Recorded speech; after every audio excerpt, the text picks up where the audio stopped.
this Python series. So in the first video நான் உங்களுக்கு என்ன சொல்ல போறேன்னா how to download Python in your system. So just go to your browser and then Python download type பண்ணீங்கன்னா python.org அப்படின்ற website வந்து உங்களுக்கு official website வந்து ஃபர்ஸ்ட்ல காமிக்கும். And then you go to that page. அந்த பேஜுக்கு போனீங்கன்னா it will be showing something like this. So இது வந்து லேட்டஸ்ட் வெர்ஷன் ஃபார் விண்டோஸ் இது காமிக்கிறது.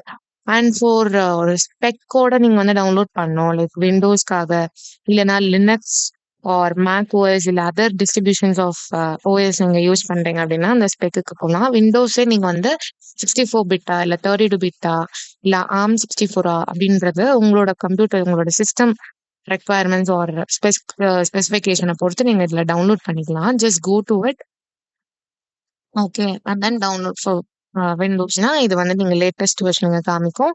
And then for specific version நீங்க வந்து 3.12 இல்ல 3.9 நான் யூஸ் பண்ணுவேன் அப்படின்னு நீங்க ஸ்பெசிஃபிக்கான ரிலீஸை வந்து பாத்தீங்கன்னா லைக் திஸ் நீங்க கீழே ஸ்க்ரால் டவுன் பண்ணீங்கன்னா எல்லா வெர்ஷன்ஸும் அவைலபிளா இருக்கும். And then you can just download by clicking over here.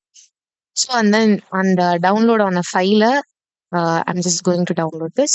And as I already have downloaded this and அதை செட் பண்ணிட்டேன். So I'm just going to tell you how to set this up. So அந்த exe file நீங்க வந்து open பண்ணீங்கன்னா it will be showing something like this. As I already have installed this Python, எனக்கு அதை upgrade பண்ணணுமா அப்படின்னு சொல்லி கேக்குது.